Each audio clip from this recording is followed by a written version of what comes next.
앞쪽 말고 뒤쪽 1번 하면 봐. 뒤쪽 1번. 앞쪽 말고. 자.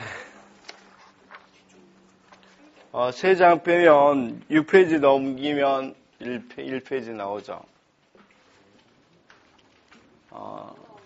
안 나와? 6페이지 넘기면 1페이지 안 나와? 3장 넘기면 나오잖아. 쌤도 안 나와? 어떻게 하면 나오지? 3장 넘겨봐. 1, 2, 3장. 1, 2, 3? 1, 2, 3, 4. 아, 기네. 그치.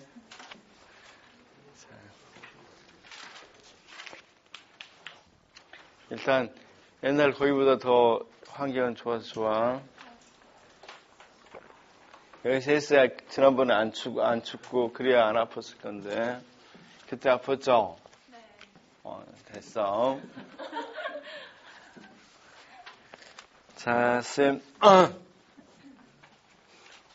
오늘부터 기출분석 해봅시다. 기출분석.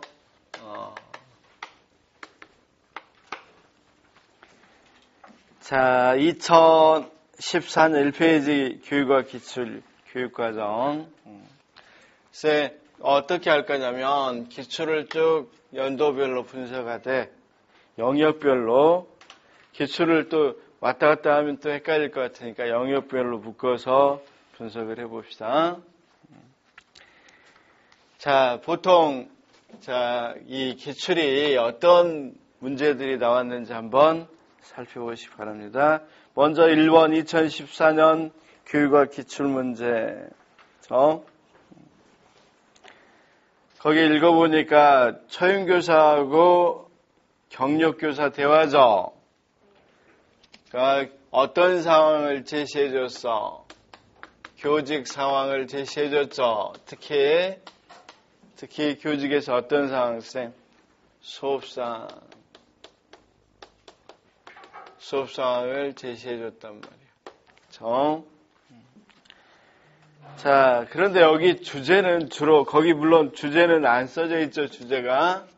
이때는 주제를 안 썼지만, 주제는 주로 어떤 주제였어요?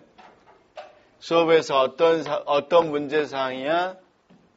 수업의 학생들의 무슨 태도? 소극적 태도.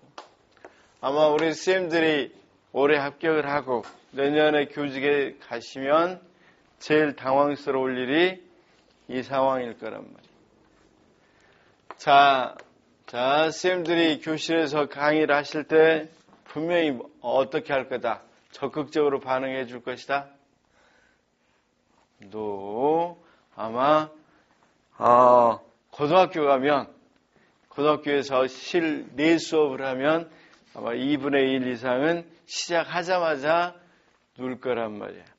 우리 또 체육쌤들 같은 경우는 좀 많은데 체육쌤 같은 경우는 어떻게 했어? 성질을 하니까 조금은 덜 엎드리겠죠. 그런데 대부분 그렇게 될 거란 말이에요. 소극적 태도. 자, 이 소극적 태도에 대해서 한번 문제를 쭉 냈는데 여기에서 나온 교육과정 문제에서는 잠재적 교육과정을 물어봤죠. 그렇죠? 잠재적 교육과정으로 원인을 진단해라 문제인데 이 문제 자체는 잠재적 교육과정이야. 쌤, 잠재적 교육과정. 그러면 이 잠재적 교육과정은 우리가 어디에 해당되는지 봐야 되겠죠. 출제 영역에서 3페이지 보면 어떻게 나와 있냐면 자, 출제 원칙 몇 번을 지킨 것 같아. 2번하고 5번. 물론 4번은 어쩔지 모르니까 일단 2번하고 5번은 지킨 것 같죠? 이번 실제로 교육 현장에서 필요한 지식과 기능, 소양을 평가하는 문항 출제를 원칙으로 한다고 그랬죠? 그 다음 5번, 중등교사의 신규 임용 시도관리위원회가 발표한 표시과목별 교사 자격 기준과 평가 영역을 준수한다고 되어 있죠? 그럼 한 장 넘겨봅시다. 선생님, 전공도 이렇게 할 필요가 있다는 거 꼭 알아두시라고 하는 겁니다. 그러면, 자, 평가 영역이 어떻게 되어 있어요? 크게 교육과정은 어떻게 되어 있습니까, 쌤? 교육과정은 크게 세 가지 영역으로 되어 있죠. 어떤 영역으로 되어 있어? 교육과정의 전반적인 이해, 교육과정의 개발 및 실제, 그 다음 교육과정 실행 및 교육과정 평가야, 쌤. 여기서 평가는 학생 평가가 아니라 우리가 교사가 실라버스를 짜놨다면 이 실라버스가 잘 됐는지 안 됐는지를 평가하는 거야. 학생들 성적을 평가하는 게 아니라, 성취도를 평가하는 게 아니라 실라버스가 잘 됐는지 여부를 평가하는 거, 교육과정이. 그래서 실행 및 무엇의 평가야? 교육과정의 평가죠.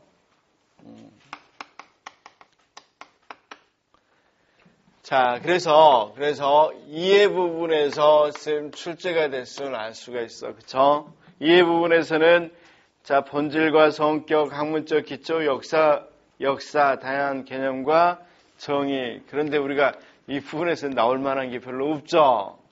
그래서 일단 여기 이걸 묶어서 그냥 의의해도 되겠죠. 그 다음 거기 교육과정의 다양한 유형과 수준 및 측면, 여기서 나온 거 같죠? 다양한 유형, 그쵸? 보통 쌤이 이거 봐봐. 이 부분을 조금만 더 해봅시다. 우리가 유형에서 원래 이제 교육과정 유형으로 해서 우리가 뭘 했어? 우리는 유형 이런 식으로 나눴죠. 그래서 유형에서 시기별 유형하고, 그쵸? 영역별로 봤는데 이렇게 봤었잖아. 그쵸? 그런데 여기 한번 봅시다. 유형을 여기서 교육과정에서 기출 부분 영역에서 보면 이 유형에서 특히 이 영역 부분에서 뭘로 나왔어? 우리가 표면적 교육과정 또는 공식적 교육과정하고 잠재적 교육과정, 영교육과정 이렇게 나왔죠. 그럼 여기서 출제된 거란 말이에요. 그런데 자, 쌤 다시 한 번만 실제로 여기 이 평가원에서 발표한 이 부분에서 보면 이 영교육과정을 잠재적 교육과정을 쌤 유형이라고도 표현하기도 하고 측면이라고도 표현하기도 해. 유형, 수준, 측면 이렇게 되어 있죠. 그래서 혹시 잠재적 교육과정의 측면에서 보면 하고 물어보면 영교육과정 이렇게 잠재적 교육과정 이렇게 하셔도 된다. 그렇죠? 그래서 우리는 이걸 다 묶어가지고 그냥 유형으로 묶었죠. 그러면 저기 한번 봅시다. 여기 봐봐. 유형할 때 보통 그 사람들이 생각하는 유형은 여기를 주로 이야기해. 교과 중심, 경험 중심, 학문 중심, 인간 중심. 그 사람들이 이야기하는 수준은 어떤 거 이야기하냐면 이걸 말해. 국가 수준, 지역 수준, 학교 수준, 교사 수준. 교사 수준의 교육과정이 어떤 거야, 쌤? 수업 계획서. 그 다음 여기서 측면을 이야기할 때는 아까 표면적, 잠재적, 영 이렇게 표현하기도 한단 말이에요. 그래서 공식적으로 표현될 때는 이렇게 표현될 수 있다는 것 때문에 쌤 만약에 교육과정의 측면에 대해서 써라 그랬는데 이거 또 무슨 문제야? 이렇게 말하면 곤란하겠죠. 그래서 실제로는 잠재적 교육과정을 유형에 넣기도 하고 뭘로 넣기도 한다? 측면이라고 이야기하기도 한다. 꼭 알아두셨으면 좋겠어요. 그래서 이 문제는 그럴 필요가 없어. 왜? 잠재적 교육과정으로 이렇게 명시되어 있으니까. 만약 그런데 교육과정 측면에서 이렇게 말하면 어떤 걸 이야기해야 된다? 이게 표면적인가? 공식적인가? 표면적인가? 영인가? 잠재적인가를 봐야 된단 말이에요. 이해됐죠? 그래서 어떻든 여기서 출제됐단 말이에요. 이런 식으로 여기서 봐. 그러면 여기 한번 우리가 그냥 한번 해봅시다. 이해 영역에서 몇 년도에 출제됐어, 쌤? 2014년. 그쵸? 이해 영역에서 출제됐고, 그 다음, 쌤 한번 넘겨보면, 2015년도는 자, 2015년도는 10페이지에 있는 2015년도는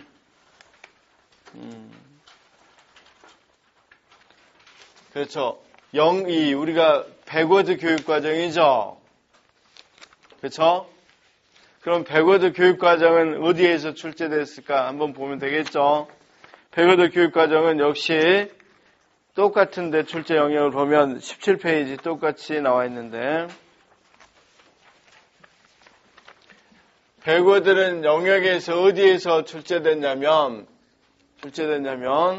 그 사람들로 나누기로 하면 우리는 그냥 유형에서 다 묶었는데 거기 보면 뭐가 있어 쌤? 밑에 보니까 우리나라 교육과정의 변천과정 이건 시험 나올 리가 없고 현행 교육과정의 특징 우리나라 2015 교육과정이 어떤 특징을 갖고 있다고 그랬어? 이해중심 백워드 교육과정의 특징을 갖고 있다고 그랬죠. 그래서 그건 이 유형으로 이야기할 수도 있고 거기 현행 교육과정의 특징으로 이야기할 수 있겠죠. 계속 교육과정이 2에서 나왔죠. 그러다가 쌤 2017년도는 어디에서 나왔는지 한번 봅시다. 16년도에 2016년도에서는 어디에 나왔어 쌤? 보니까 쌤 경험 중심 교육과정이야. 그러면 역시 어디서 나왔어? 유형에서 나왔죠. 그쵸? 쌤 딱 보니까 그 다음은 너무 이쪽에서 나왔으니까 어디에서 나올 것 같아? 그렇지. 개발 및 실제에서 나올 것 같죠? 왜냐면 비중을 보니까 20%, 10% 이러면 50%에서 그걸 이제 쌤 지금은 100%로 바꿔져 있어. 그러니까 40%, 20%야. 그러면 쌤 여기서 계속 나왔으니까 여기서 나올 만하죠. 그럼 여기서 한번 봐봐. 그 다음 2017년도는 교육과정 조직이라는 것에서 나왔어. 교육과정 조직, 조직원리. 그래서 그럼 통합성, 계열성 이런 거 있었죠. 여기에서 나왔으니까 거기 영역에서 보면 어디에 해당된다고 볼 수 있겠어? 영역으로 보면. 그래서 영역으로 보면 어디에 해당돼? 거기 영역 똑같은 영역 계속 표현해놨는데 개발 및 실제에서 해당되고 개발 및 실제에서 세 번째 보니까 교육과정 내용 및 학습 경험에 뭐라고 돼 있어? 조직이라고 돼 있죠. 그렇죠? 거기 조직 원리에서 낸 거죠. 그래서 자 그러면 2017은 어디서 냈다? 개발 및 실제. 그렇죠? 거기 부분에서 어디에 해당되는 것? 교육과정 내용 및 학습 경험 조직에서 나왔죠. 그 다음 작년에는 뭐 나왔어? 워크 모형 나왔죠. 워크 모형 어디에 해당돼? 그걸로 그냥 보면 그렇죠. 교육과정 설계 및 개발 모형과 절차 여기서 나왔죠. 개발 모형이니까 개발 및 설계 모형이니까 그렇죠. 그럼 여기서 2018이 나왔네. 그렇죠. 자, 쌤 여기 한번 생각해 봅시다. 자, 우리가 어느 정도는 출제를 할 때 출제 원칙을 지키려고 노력을 한단 말이야. 자, 초기에는 얼마나 교육과정을 잘 이해하는지를 조금 보려고 노력을 하겠지만 점차로 여기도 갔단 말이야. 그치? 그러면 올해 같은 경우는 이쪽도 사실 좀 중요하고 그렇지 않으면 여기서 한 번 더 나올 수도 있겠고 그쵸? 그래서 쌤 이런 것들을 어느 정도 놓고 출제를 한다고 그래요. 출제를 할 때 자, 쌤 이 소위 문항카드라는 걸 만들어서 제출을 해야 되는데 문항카드를 제출할 때 어느 영역에서 출제 영역 여기 표에 어느 영역에 속한다는 걸 표시를 해줘야 된다고 그래. 물론 문항카드에는 쌤 거기 영역 표시도 돼 있어야 되고 여기 이 문제 출제할 때 어디 부분에서 출제했다는 것도 어느 책에서 참조했다는 것도 써줘야 돼. 근데 여기 어느 책에서 참조했다는 거 써줄 때 2개 이상의 시 중에서 권위 있는 교재에 나와 있어야 됐어요. 다시. 그러니까 우리가 아주 자기 주장만 쓴 거, 지엽적인 걸 빼려고 2개 이상. 그러니까 자, 쌤, 여기 이제 전공을 특히 잘 염두에 두고 생각해봐. 자기만을 아는 그런 문제보다는 2개 이상의 의대에서, 교재에서 나온 거란 말이야. 그것도 대학 교재로 일반적으로 많이 활용되는 2개 이상. 그러면 여기다가 교재를 쓴단 말이야. 그래서 많이 쓰는 교재를 여기다 쓰면 되겠죠. 2개 이상. 그러니까 너무 지엽적인 것은 안 하셔도, 한 부분에만 나온 것은 안 하셔도 된다. 그렇죠? 물론 국가 문서에서 나온 건 당연히 하나만 넣어도 하긴 해야 되겠죠. 그래서 자, 다시 한 번만 쌤 전공도 한번 놓고 나서, 전공도 각 해당 영역에 놓고 나서 어느 부분에서 나왔는지를 한번 보시라고. 그렇죠? 그래서 그 영역별로 공부를 해보는 것이 가장 영역을 뭐하는 것, 공부할 범위를 줄여보는 것 중에 하나예요. 쌤들은 만약에 찍신이 강림하셨다면 뭘 나오겠어? 사실은 이 부분, 우리가 출제 영역만 놓고 보면 제일 위쪽 부분은 나오기 굉장히 힘들죠? 나오기가 굉장히 힘들 것 같아. 그쵸? 그래서 다양한 개념과 정의 부분에서는 사실은 교육과정의 정의 부분은 딱 나온다면 쿠레레를 정의해봐라. 뭐 이 정도는 나오겠죠. 커리큘럼과 쿠레레. 그쵸? 그 정도밖에 나올 게 없을 것 같고. 2번째, 다양한 유형과 수미 측면은 지금까지 많이 나왔죠. 그 다음 3번째, 교육과정의 다양한 이론과 관점. 그쵸? 뭐 여러분 이제 이런 거야. 이 이론에는 형식도야설, 사실 교육 철학하고 연결돼 있어. 자유교육, 교육이론, 뭐 여러 가지 이론이 있는데, 나오면 어렵게 나오면 이 부분에서 나올 거야. 사실은 조금 어렵게 나온다면. 관점, 우리가 3가지 관점 봤죠? 무슨 관점 있었어? 급진적 관점, 진보적 관점, 보수적 관점. 그쵸? 근데 나올만 하진 않죠? 그 다음, 교육과정의 주요 사상과 역사적 개혁 사례, 최근 동향. 최근 동향은 물론 중요하지만 주요 사상은 쌤 어떤 거 말하냐면, 여러분 교육 철학을 문서화한 게 교육과정인데 어떤 게 있어? 진보주의, 본질주의, 항존주의, 또 재건주의. 먼저 말했구나. 그런 것들이 있어. 쌤 다시 한 번만 읽어줄게. 이거 할까요, 쌤? 진보주의, 그 다음 본질주의, 그 다음 항존주의, 재건주의. 이건 쌤들 교과 교육론에서도 많이 나오죠. 그렇죠?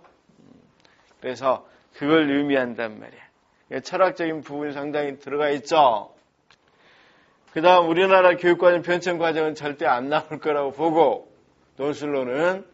그 다음 현행 교육과정의 특징은 한번 나왔으니까 또 나온 다음에 역량 중심밖에 없단 말이에요. 그쵸? 그 다음 교육과정 개발 및 실제에서 교육과정 목적 설정과 진술 방식. 이건 쌤 대강 알겠죠? 어떤 거야, 쌤? 목적 진술과 진술 방식.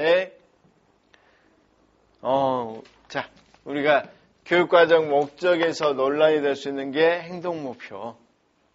아이젠의 문제, 이 부분도 나올 가능성이 굉장히 크잖아. 이 부분이고 나올 가능성이 크죠? 그 다음, 교육과정 내용 및 학습 경험, 성격, 선정원리. 이 선정원리 아직 안 나왔죠? 교육과정 선정원리, 내용 선정, 경험 선정원리. 이 부분도 나올 가능성이 좀 크단 말이에요. 이 부분 조금 자세히 합시다. 그래서. 그 다음, 교육과정 내용 및 학습 경험 조직 이미 한번 나왔는데 또 한번 살펴볼 필요는 있을 것 같고, 그 다음 교육과정 설계 및 개발 모형, 우리 개발 모형, 워커 모형 이미 나왔으니까 한 번쯤은 그래도 봐둘 만한 부분이고, 자, 학교 교육과정 개발, 이제 밑에 있는 학교 교육과정, 실라버스, 이건 어떤 거야, 쌤? 자, 학교 교육과정 개발 같은 경우는 특징 정도로만 나올 가능성이 있겠고.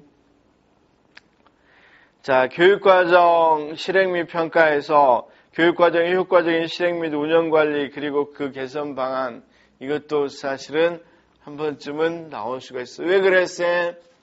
자, 우리나라 2015 교육과정이 지금 2018년도부터 실행되고 있죠? 현장에서. 그러니까 이것과 관련해서 문제를 낼 가능성이 있어, 없어? 분명히 올해 해보고, 올해쯤 말쯤에 2015처럼 운영되고 있어, 안 되고 있어, 1학년이. 지금 잘 모르겠지만, 옛날하고 똑같겠죠? 짐작한데 작년이랑 올해랑 많이 틀리겠어, 안 틀리겠어? 안 틀릴 것 같죠? 그럼 분명히 실행의 문제가 나오겠죠? 그런 부분. 그 다음, 실행의 관점 3가지가 있었죠. 충실도, 상호적응, 형성. 그쵸? 자, 실행 및 운영 주체로서 교사의 역할, 이런 것들도 내면 어때, 쌤? 문제 좋잖아, 그냥. 교육과정 실행 및 교사의 역할은 언제든지 나올 수 있죠? 교사의 역할은. 교육과정 평가 모형, 이 부분은 이제 사실 좀 나오기 힘들어요. 그 부분은 아직은. 평가 모형은. 교육과정 자체의 평가 모형입니다. 그래서 우리 쌤들이 수업 계획서를 얼마나 잘 짰는지를 뭐 하는 거야? 평가하는 거야. 그래서 별로 나올 가능성은 좀 떨어져. 그렇게 쌤 출제할 때 어떤 부분이 나오겠다고 생각을 하는 거야. 그냥, 뭐 한다. 여러 가지 놔두고, 이거 찍고 그러면 안 돼. 그래서 쌤, 어떤 선생님들이, 이거 나온다고 했어요 하고 딱 봤을 때 감이 있는지 없는지 아는 방법은 그런 방법 중에 하나예요. 이건 나올 수 없는 문제 같은 경우를 나온다고 한다거나, 조금, 그렇죠. 조금, 중요치 않는 부분을 포인트로 잡고 있으면 분명히 잘못 찍는 거란 말이에요. 그래서, 쌤, 이렇게 해보니까, 쌤 전공도 만약에 해보면 좀 보이겠어, 안 보이겠어? 안 보여? 큰일이네. 보여야 되는데, 이거 보여라고. 전공도 쌤들이 짜야 돼. 다른 교수들이 짜놓은 거, 또는 교사들이 짜놓은 걸 참조할 필요는 있지만, 쌤들이 읽어보고 확실히 뭐 한단 말이에요. 그래서, 원래는 제가 이 마인드맵, 컬러맵을 이렇게 짜려고 했다가, 제 나름으로 조금씩 바꿔놨어. 그런데 교육심리 같은 경우는 거의 저기에 맞춰서 짜놨단 말이에요. 그러니까 거기에 맞춰서 출제가 될 가능성이 있으니까 선생님들도 전공을 정리 한번 다시 하고 있죠. 전공 정리하고 있어, 안 하고 있어? 안 하고 있어? 정리할 때 그 틀을 지금 정리할 때 틀을 이쪽으로 조금만 나누어서 짜주면 좋겠다. 그래서 그리고 이제 이 부분을 넘어가는 것, 이 부분에서 빠지는 부분은 그냥 크게 신경을 쓰지 않으셔도 된다. 나중에 보겠지만 우리 쌤들이 거의 대부분 이상한 데서 나왔네. 천만의 말씀 다 여기 있습니다. 전공도 마찬가지입니다. 전공도 과목만 이야기해서는 그렇지만 자 보니까 과목에서도 새로운 문제 나왔다 그러는데 거기 보니까 여기 다 나와 있더라고. 그쵸? 그래서 이런 부분을 쌤들 다시 한번 부탁드리는데 뭐 할 때 쌤들이 정리할 때 이렇게 정리를 좀 했으면 좋겠어. 자, 한번 살펴봤고 그러면 이 수업상에서 잠재적 교육과정으로 내용됐는데 출제 의도를 한번 봅시다. 출제 의도. 쌤, 잠재 교육 과정에서 냈는데 출제 의도를 보면, 자, 이 출제 이유로 들어가신 분의 부분의 특강 같은 걸 종합해서 출제 의도를 유추해 보면, 그렇죠? 오늘날 쌤 2페이지 보니까 출제 의도 나와 있죠.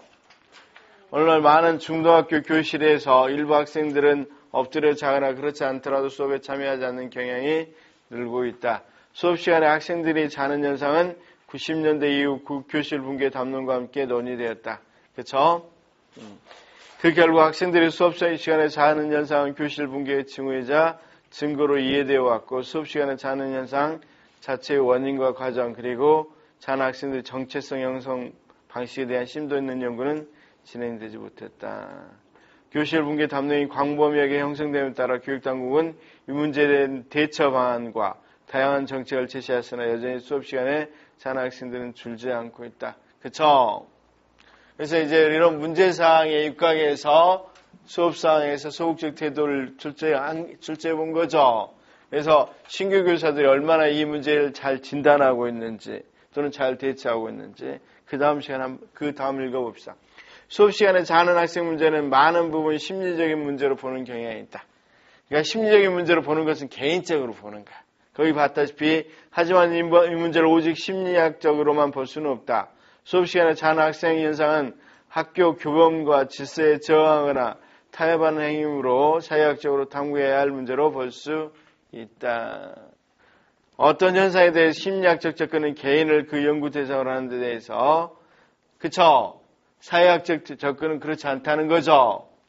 그러면 자, 이 문제는 이런 소극적 태도를 대할 때 우리가 개인적으로도 할 수도 있겠고 측면에서 살펴볼 수 있겠고 사회적 측면에서도 살펴볼 수 있겠단 말이에요. 그치?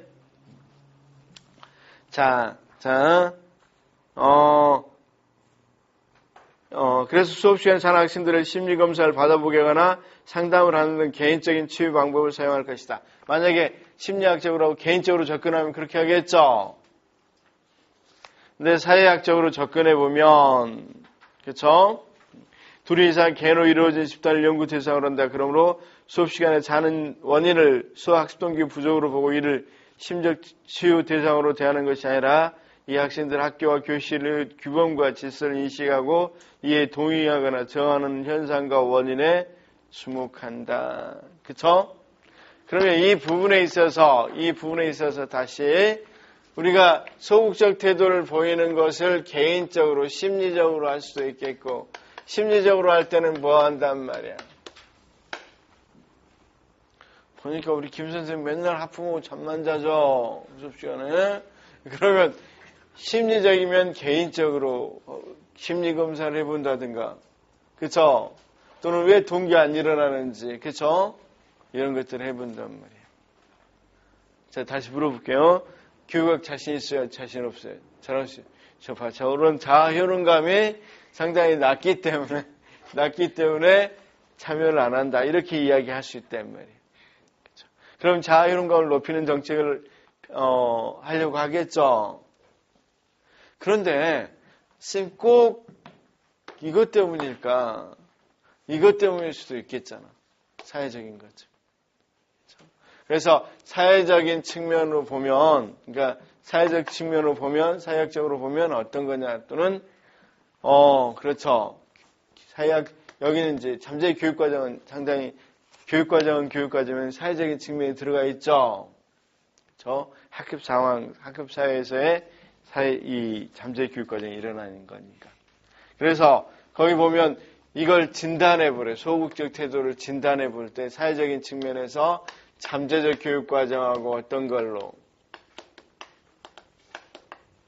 문화 실조로. 쌤 문화 실조도 분석해줬으면 참 좋겠는데 문화 실조는 어때 쌤? 교육 사회학 영역이라 그냥 이야기만 합시다. 그럼 왜 소극적 태도를 보일까? 그럴 때 우리는 개인적 측면으로 많이 분석해 볼 수 있겠지만 사회적 측면으로 분석하면 문화 실조 현상도 이야기할 수 있겠어 없겠어? 우리가 완득히 봐서는 잘 이해가 안 되겠지만, 얘가 다문화 학생이라 한글을 잘 몰라. 그다음 또 우리 문화를 잘 몰라. 그러면 적극적이 될 수 있겠어, 없겠어? 없겠죠? 그렇죠? 그래서 그런 문화 실적, 문화적 경험이나 이런 게 부족하니까 적극적이 될 수가 없다. 이렇게 이야기할 수 있겠고, 자, 잠재적 교육과정도 개인적인 측면보다는 학급 상황 때문에 일어난다는 거죠. 그래서, 자, 이걸 중심으로 이야기해야 되겠지만, 오늘은, 우리가 군의 강목이라고 그랬죠. 군집성. 학급은 여러 사람들이 있으니까 뭐 한다? 적극적일 필요가 없죠. 집에서는 한 선생님이 말씀하시면 부모님들이 귀를 기울여 안 기울여? 기울이죠. 근데 학급에 와서는 말씀하시면 기울여 안 기울여? 손 들어도 옛날 초등학교 때부터 익혔죠. 손을 아무리 들여도 별로 안 시켜준다는 거. 내가 안 해도 남들이 할 수 있다는 거. 그죠? 그 다음 유계성.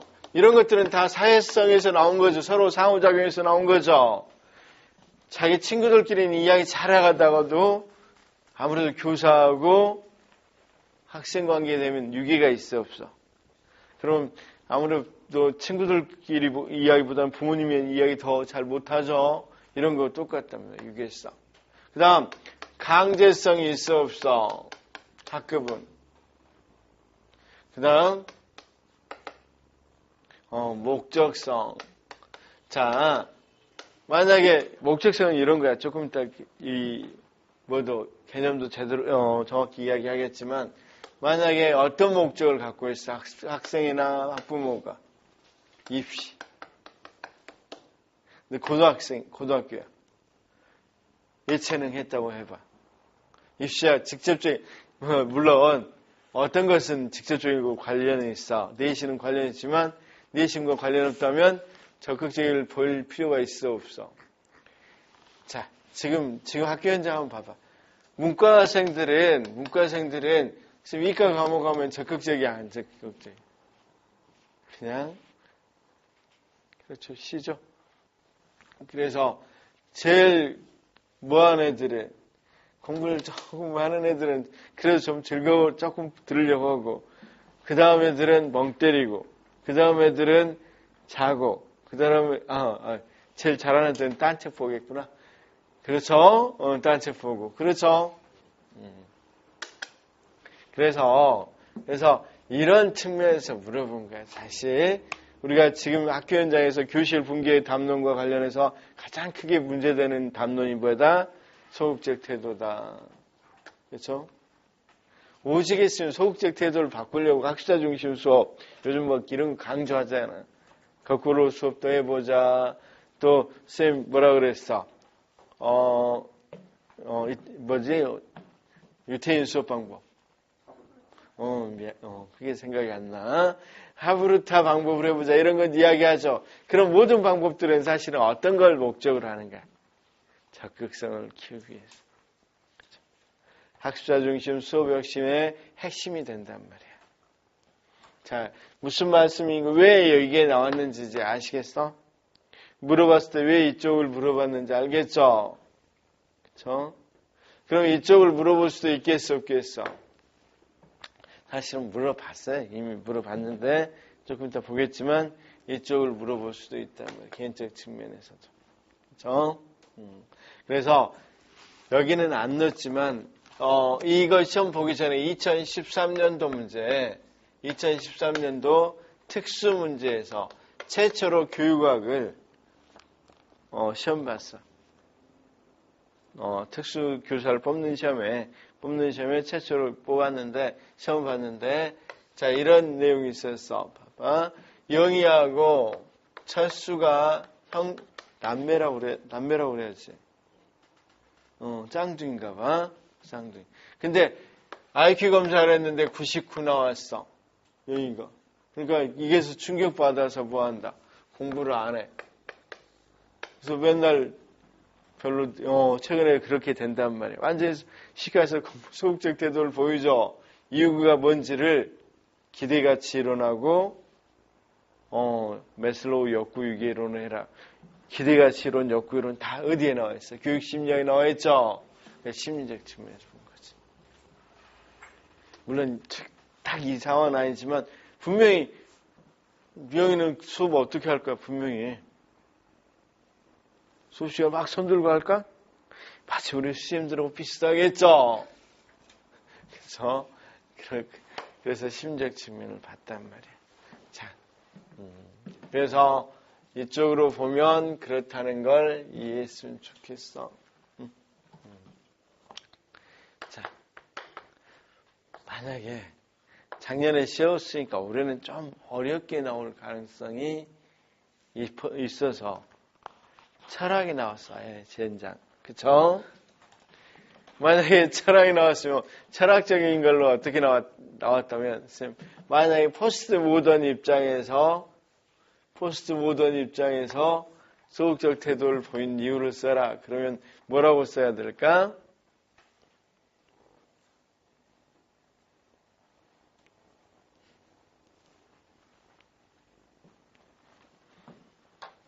고마워. 이렇게 잘 몰라야 뭐 할 수 있어. 할 마음이 나죠?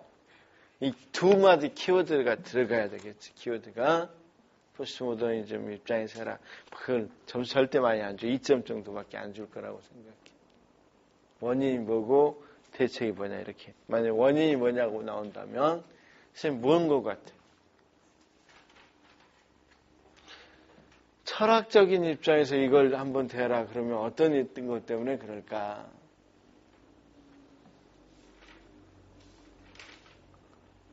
고마워. 답을 안 해줘서 고마워. 선생님 이건 교육과자의 포스트 모더니즘 하면 우리가 다양성을 추구하는 거잖아. 근데 어떤 걸 하기 때문에 그렇다고 생각하면 돼? 획일화된 교육과정, 획일화된 수업 방법, 그쵸? 이런 것들이 원인이 된다고 이야기해 볼 수 있겠어, 없겠어? 일단 우리 답은 그 정도의 선에서 정해질 거라고 본단 말이야. 나중에 한번 이번에 조금 어렵게 나오면 어디까지 어렵게 나올지 한번 보도록 하죠. 사실은 선생님 어렵게 나오면 훨씬 채점을 변별력 있게 채점이 이루어지고 어려울 거란 말이에요. 선생님 이번 시험은 사실은 중등보다는 초등이 훨씬 더 어려웠죠. 교직논술 지금까지 한 번도 그렇게 어려운 적이 없었죠. 작년에. 그런데 그렇게 어렵게 냈단 말이야. 왜? 너무 쉽게 내니까 공부를 안 해. 그러니까 작년에 어렵게 냈죠. 그럼 마찬가지일 거란 말이야. 우리도 점차 조금 쉽게 2015년 이후에 너무 어렵게 냈다고 해서 꽈락이 많다고 그래서 그 이후에 좀 쉽게 냈단 말이야. 2016년이 좀 쉽게 냈다가 2017년 또 교육기획을 내니까 그게 교육기획이 1번 문제야. 그러니까 안 들어본 문제거든.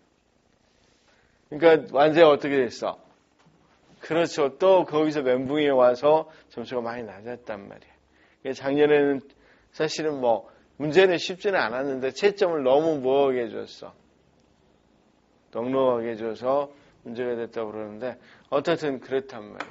그럼 올해는 분명히 다시 한번은 작년에는 점수 좀 후였다고 그러니까 어떻게 주겠어? 엄격하게 줄 가능성이 크고 또는 문제 자체를 조금 어렵게 공부한 사람만 쓸 수 있는 문제들로 낼 가능성이 있어지기 때문에 선생님 이런 문제 같은 경우는 한 번쯤 생각해봤지. 우리 가장 큰 문제라고 그랬잖아. 학교 교실 붕괴와 같이 논의된 굉장히 큰 담론이니까 이해는 됐었어요? 왜 이 문제가 나왔는지를 일단 알았어.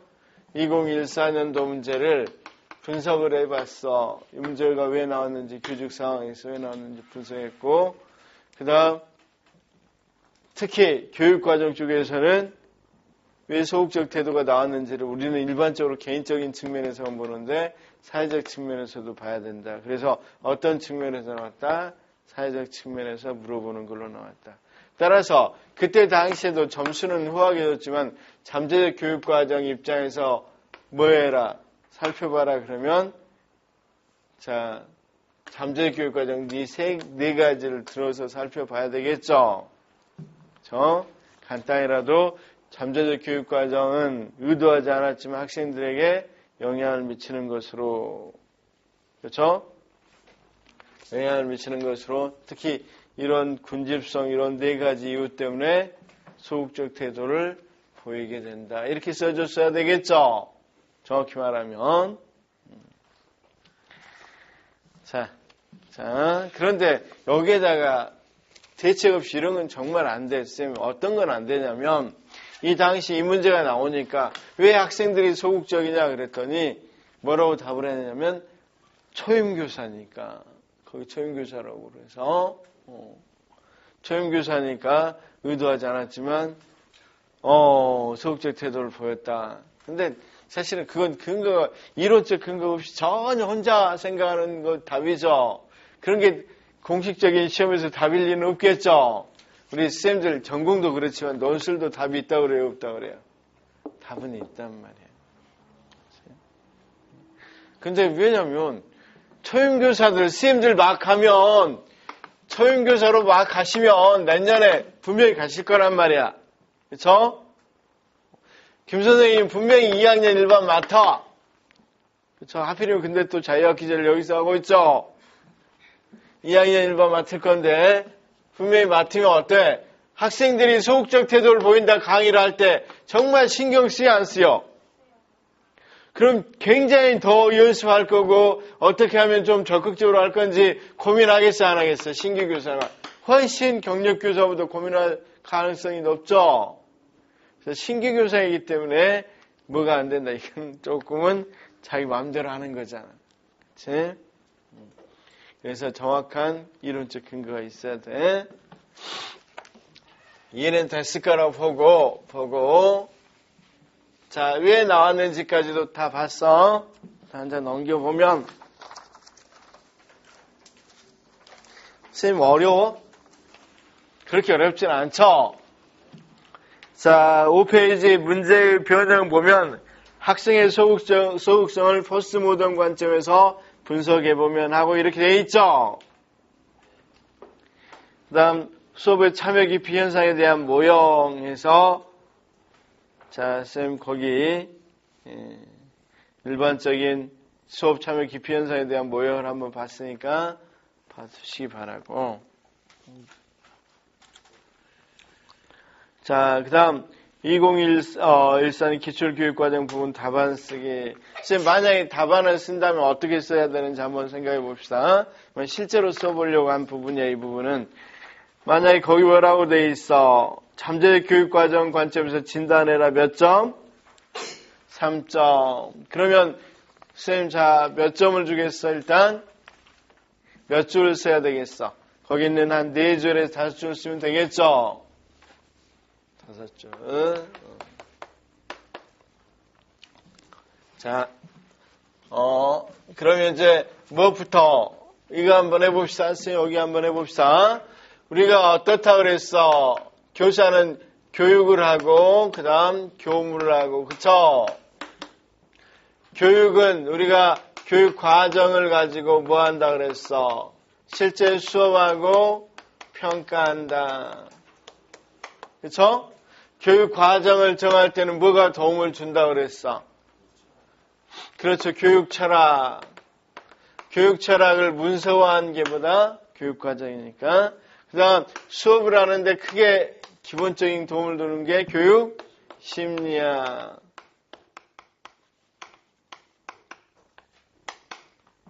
그쵸?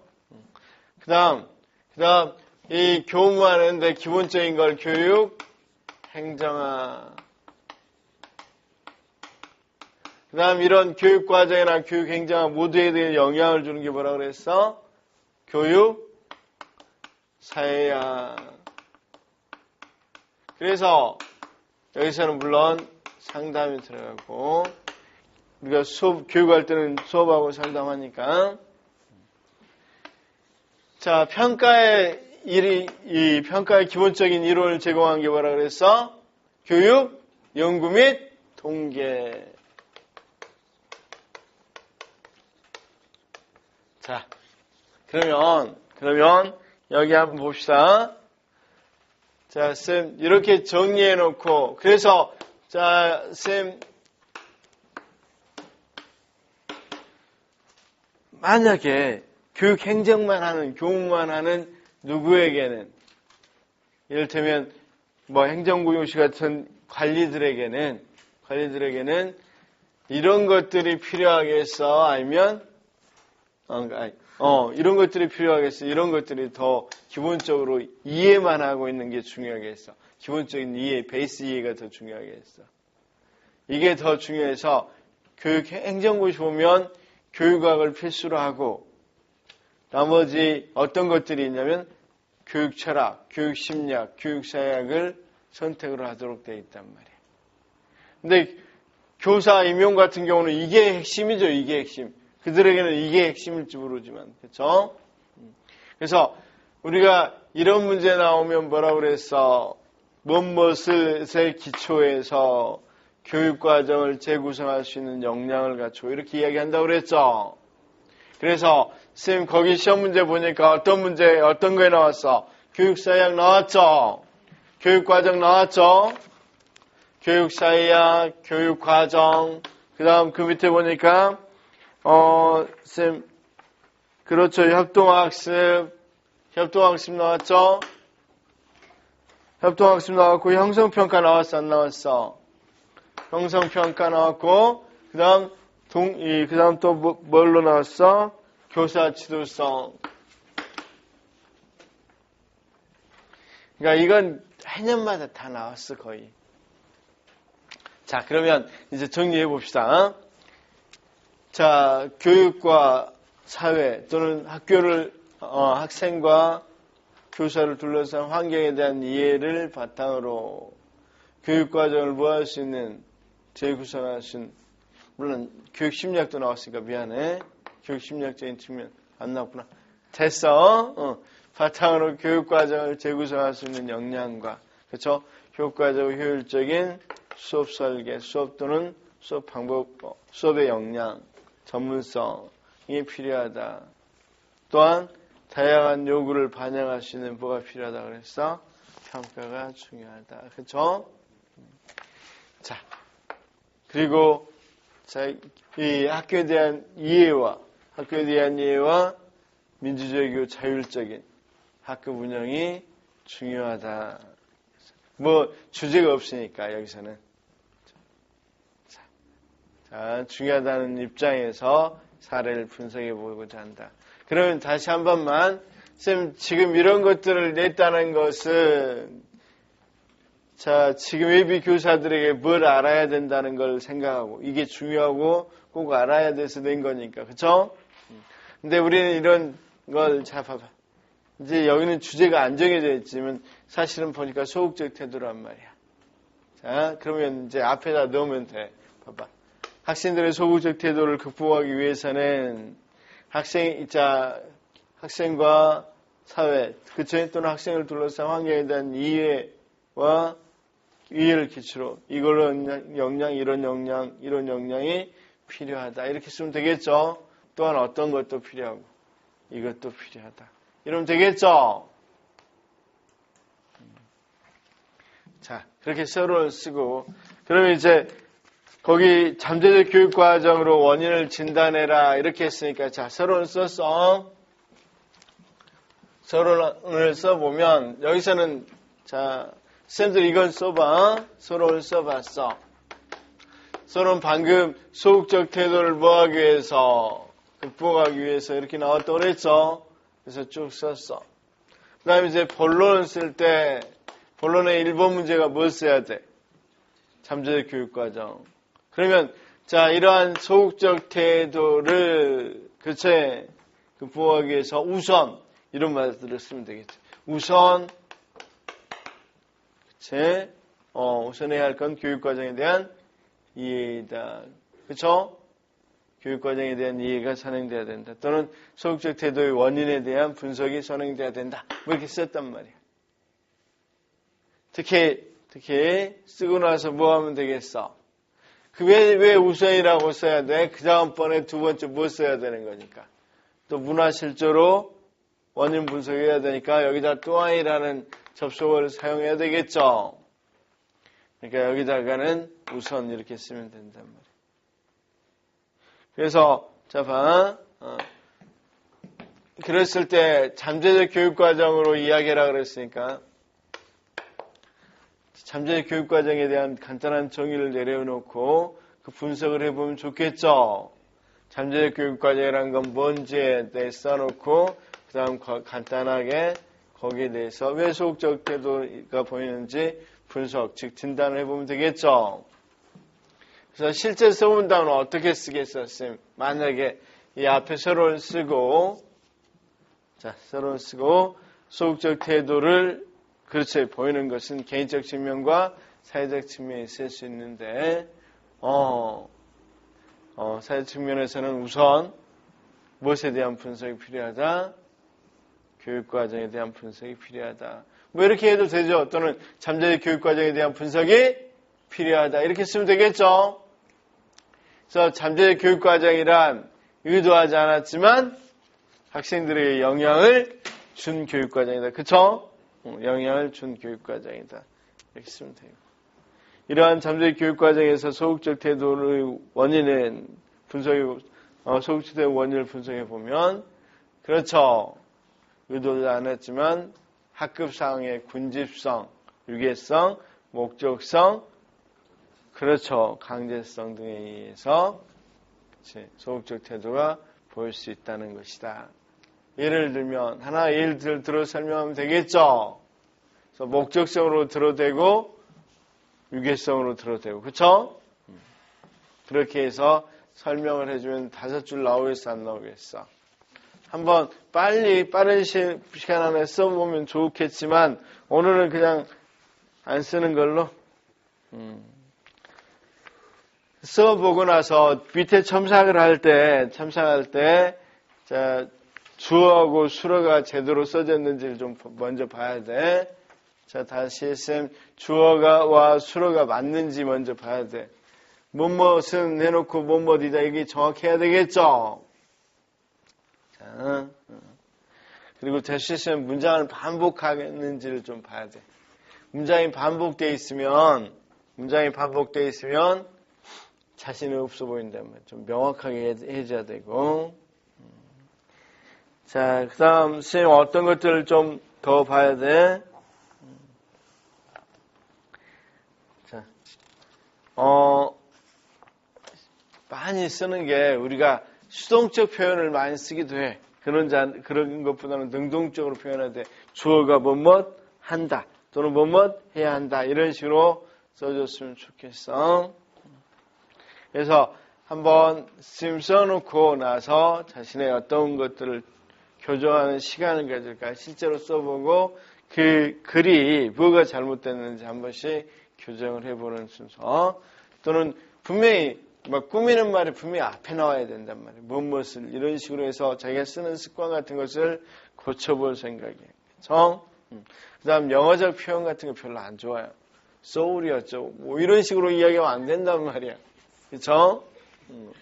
그래서 그런 것들 감점 요인이 될 수 있는 것들은 미리 좀 방지해서 써보도록 하죠. 그리고 키워드가 들어갔는지를 한번 봐보면 되겠죠. 여기 키워드는 정의에서 의도하지 않았지만 영향을 주는 거. 원천 4가지가 원래 들어가 있어야 되고 이런 것 때문에 일어난다. 그래서 여기에 대해서 조금 5줄이 안 되면 예를 하나 들어줘도 좋겠다. 그렇죠? 그래서 가정과 달리 학교에서는 군집성을 특히 여러 사람이 함께 있는 군집성을 보이기 때문에 적극적, 소극적 태도를 보일 수 있다는 점입니다. 이러면 되겠죠? 자, 또는 동료 집단과 달리 교사와 학생이라는 유계성 때문에 한다. 그 대표적인 예문 하나 정도만 해주면 좋겠어. 이런 것 같은, 이론 같은 경우 3점을 써라 이렇게. 그렇지 않으면 두 개를 들어서 이 잠재 교육 과정에 일어나는 원천 두 가지를 들어서 원인을 진단해라. 그러면 네 가지를 먼저 다 쓰고 특히 이 중에서 군집성을 먼저 예를 들면 하고 군집성 간단히 정의해주고 뭘 쓰면 되겠어? 그 이유를 쓰면 되겠죠. 그 다음 유계성도 마찬가지. 그치? 자, 강제성을 쓰고 싶어. 그럼 강제성을 쓰고 싶으면 어떤 걸 쓰면 되겠어? 그렇지. 학급 상황에서는 다수가 생활하다 보니까 교칙이라든가 또는 어떤 거 여러 가지 규칙. 그렇죠. 또 시간표라든가 수업 계획이라든가 이런 것에 영향을 받아 안 받아? 영향을 받을 수밖에 없기 때문이다. 그렇죠? 그래서 규범과 규칙이 정해져 있기 때문에 영향을 받을 수밖에 없는 거고, 선생님 당연히 목적성 아까 이야기한 거 있었죠? 예를 들어 입시가 목적이라면 입시 이외의 과목에서는 적극적인 태도를 보이지 않을 수도 있다. 이런 식으로 하면 되겠죠? 이때 누가 입시가 목적이라면 학생이나 학부모가 이렇게 쓰면 되겠죠? 학생이 해도 돼요, 그냥. 학생이. 자, 그래서 다음 시간부터는 여기다 답을 쓰고, 실제 써보고, 실제 한 번씩 실제로 자기가 교정을 해보고, 용어들을 조금씩 더 다듬어 봅시다. 이제, 뭐가 오래되면서, 채점이 계속 노하우가 쌓이면서 채점도 상당히, 뭐 할 수 있어. 이게, 어순이 틀린다든가, 또는 주어만 있고, 주어 수로가 일치하지 않는다든가, 이런 걸 볼 수도 있으니까, 이번에는 이렇게 사실은 내려온 걸로 알고 있는데, 안 했는데, 이렇게 다 채점하고 나서 주어 수로 밑줄 쳐서, 이게 일관돼 맞는지. 우리가 가끔 주어는 이렇게 나오는데 수로가 이상하게 나올 수도 있죠. 그런 것들도 봤다고 그러니까 이 나중에 뭐 구성 문제에서 주어, 수로, 서술어 이렇게 쭉 이렇게 한 번씩 봤다고 그러니까 그런 부분도 신경을 조금은 써봤으면 좋겠어요. 그렇죠? 그래서 일상적 용어보다는 교육적 용어를 꼭 써주는 것이 더 좋겠고, 선생님 이해는 됐어 안 됐어? 2014년도 왜 나왔는지를 이해가 됐단 말이야. 그러면 다음에도 어떤 상황이 이 상황이 중요하다고 그랬으니까 이 상황이 또 나올 가능성도 있겠어 없겠어? 그리고 또 하나 봐봐. 그럼 이게 이 교육상에서 수업상에서 제일 중요한 문제야. 여러분 그냥 한번 생각해봐. 생활 지도상에서 가장 중요한 문제는 뭘 것 같아? 생활 지도상에서 학교에 가서 생활 지도 할 거잖아.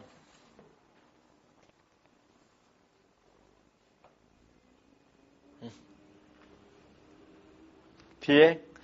그래, 비행. 또는 뭐, 역시 학교 폭력이라든가 이런 비행 문제가 상당히 심각하죠, 지금. 자살, 비행 이런 것들이 있죠? 이런 것들에 관련돼서 낼 수도 있겠어, 없겠어. 똑같은 문제로 낸다면 그것도 뭘로 볼 수 있겠고, 개인적인 측면, 사회적인 측면 볼 수 있을 거고. 학급 상황도 마찬가지. 자. 그래서 거기 만약에 잠재 교육 과정에 지금 6페이지 보니까 관련 내용 청핑이 있고, 잠재 교육 과정의 의미, 계획되지 않고 기대되지 않으며 쉽게 관찰되지 않는, 그쵸? 자, 잠재 교육 과정의 특징 및 공헌 할 때는 우리 콜라보에 나와 있죠? 자, 그래서 거기 주요 개념에서 잠재 교육 과정의 원천이라고 나와 있으니까 한번 목적성, 강요성, 여기는 강제성이죠. 강제성, 군집성, 유계성이 어떤 내용인지 한번 읽어보시면 되겠다. 개념으로. 좀 쉬었다가 2018년으로 넘어가는 거야? 벌써? 같은 부분에서 출제된 문제. 이건 나중에 하도록 하죠. 그쵸?